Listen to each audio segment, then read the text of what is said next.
Mesdames, Mesdemoiselles et Messieurs, très chers compatriotes, aujourd'hui le 1er janvier 2016, j'ai un petit message à tous ceux qui ont la possibilité ou auront la possibilité de suivre ce petit élément sonore. Et spécialement à ceux qui s'intéressent à la situation socio-politico-économique de mon pays, la République démocratique du Congo.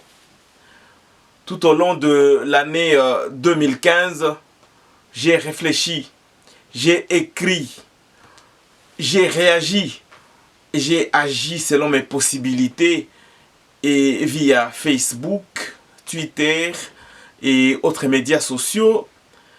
Mais je me rends souvent compte que certains font un effort pour ne pas écouter ou surtout pour ne pas comprendre.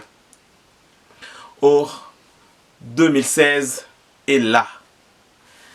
L'année de tous les dangers, mais aussi l'année qui devra marquer l'avenir de la RDC dans le sens positif ou encore dans l'autre sens.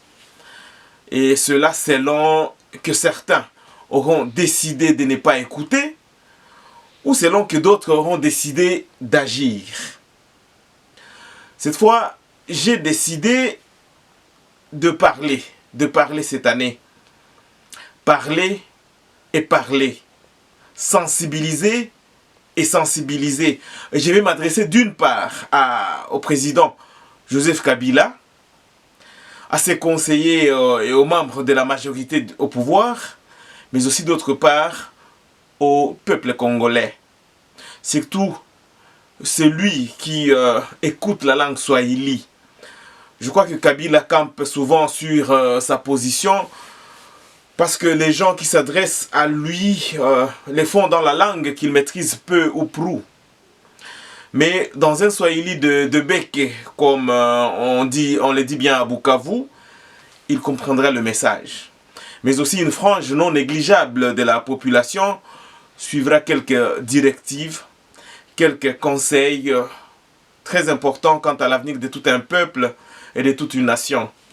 Le temps de la sensibilisation tout azimut est arrivé et le temps de dire à notre peuple que son destin doit être pris en main est arrivé.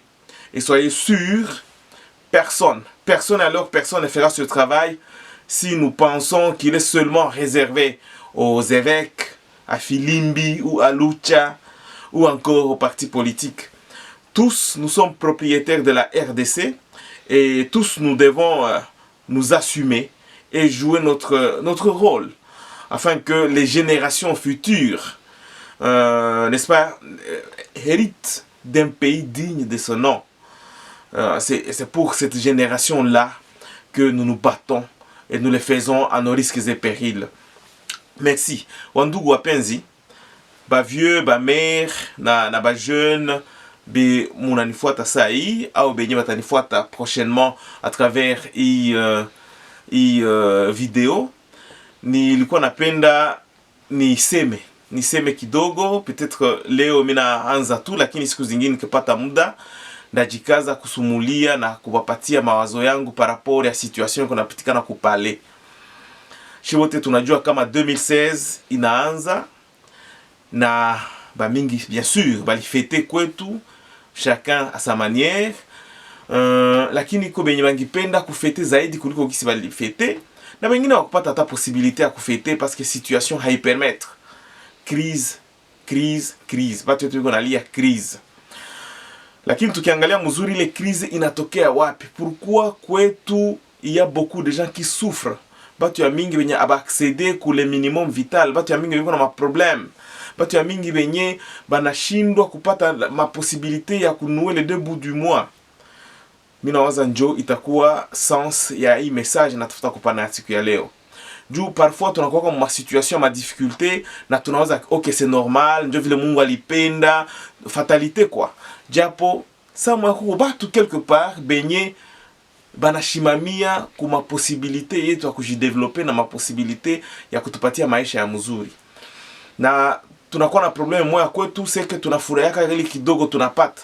tunasahau kama tuko na droit kupata zaidi kuliko ile kidogo tunapata. Na njoo maana nipenda tuzungumze pamoja, nipane mawazo yangu na prochainement na mwanapenda na napana yake mawazo. Tuko mdemokrasi, na mdemokrasi kila mtu iko na posibilite ya kupana yake mawazo. Alors, kitu ya kwanza nipenda niseme ni ya kwamba situation iko napitikana kwetu leo, batu yote biko wanajiplaindre. Salaire hakuna, ba agent de l'etat banatumika mais bapate salaire, na banaipata ni salaire kama ko modique sana, aiba permettre hata kunouer les deux bouts de mois. Haiko problème ya salaire tout, parce que unaweza pata samo ile salaire kidogo, unakosa hata possibilité ya kuuza vitu vinapenda kuuza wala ya kusaidia familia yako, parce que il y a d'autres problèmes qui se posent en même temps. Ni problème par exemple ya santé, leo kulipa masoins médicaux ni problème kwetu. Ukipata mtu mwenye anaingia hospital, mwenye hospitalisé au anazala etc., ni problème ya grave kwa batu ya mingi sana kwa majorité. Tuko na difficulté kwetu yeko lié ku transport, ku barabara, difficulté yeko lié ku chakula, bei ya chakula na kadhalika. Donc kwetu maproblème ko mingi, bila kusahau masomo. Kila siku tuko naona que les gens batoto baenda ku masomo, lakini bazazi ndio wanapasha kulipa balimu etc., na kalite ya masomo kwetu iko na jidegrade. Autant de sujets bitu ya mingi yenye siku zitakuya tutazungumza pamoja. Lakini kitu mnipenda kusema kwa siku ya leo ya kwamba responsabilite ya kwa bambi ya inchi na maendeleo ya inchi yo katika mikono ya politiciens, na pour le moment ni bale wa politiciens benye biko au pouvoir.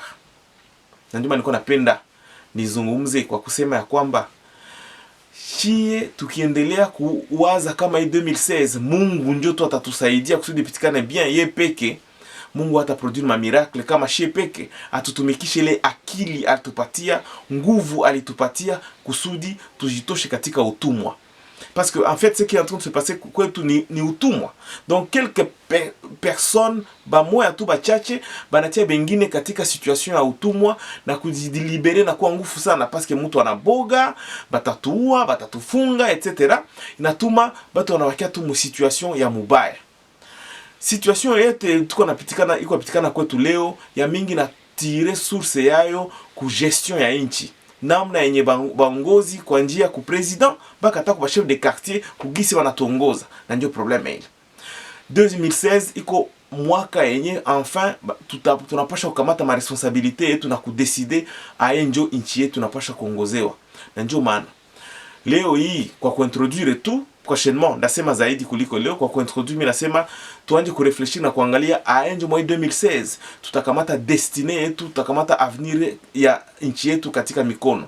Aenjo tutajisensibiliser kusudi tuagir, kusudi kukue demokrasia mu nchi yetu, kukue justice, kukue amani na kukue development ya kweli. Na kwa kufikia pale nalomba kila mtu ku niveau yake akamate ma responsabilité, asijiwazie yeye peke tu na kujogopea yeye peke, akumbuke batoto ya batoto bajikuu kusudi kuwapatia chance siku moja bapate inchi mzuri yenye banaweza kuishi hapo na wanakuwa fier na ile inchi. Pour ce faire nalomba kila mtu ajiengager, kila mtu ku niveau yake, kutia pression kwa wale batu beko Kinshasa. Hii 2016 il faut ma élection ikuwe comme ça, batu bo peke bajichagulie batu banawaza aba bale biko a mesure ya kurelever défi, c'est-à-dire ya kuchanger bitu kusudi bitu bichanger kwetu, batu wanje kupata quand même accès kuma bien. Nchi yetu iko na mali mingi sana, lakini angalia batu kisi wanaishi ma difficulté ya nguvu.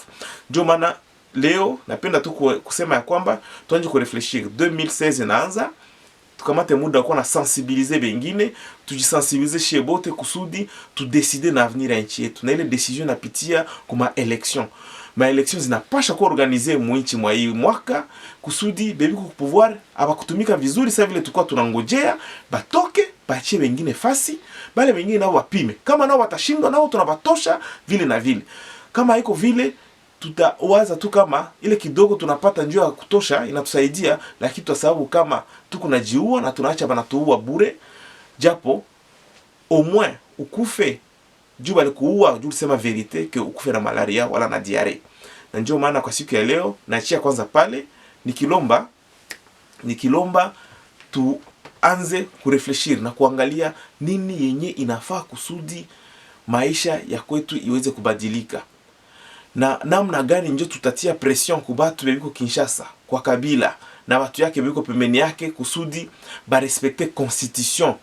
Njo constitution njo inaongoza, njo Biblia ya inchi, njo inaongoza inchi, na njo nasema ae njo bitu vinapasha kupitikana. Sa vile Monseigneur Sikuli alisema la fois passée, mutu sa vile Église catholique haizi kuchanger Biblia, na njo vile inchi haizi kuchanger constitution. Sa vile tu inapenda juu mutu moya au batu fulani babaki naongoza wengine miaka na miaka na miaka na miaka, alors que batu en retour abapate kitu inabadilisha maisha yao. Leo naachia pale, prochainement tutazungumza zaidi na bâtir la réflexion. Accent.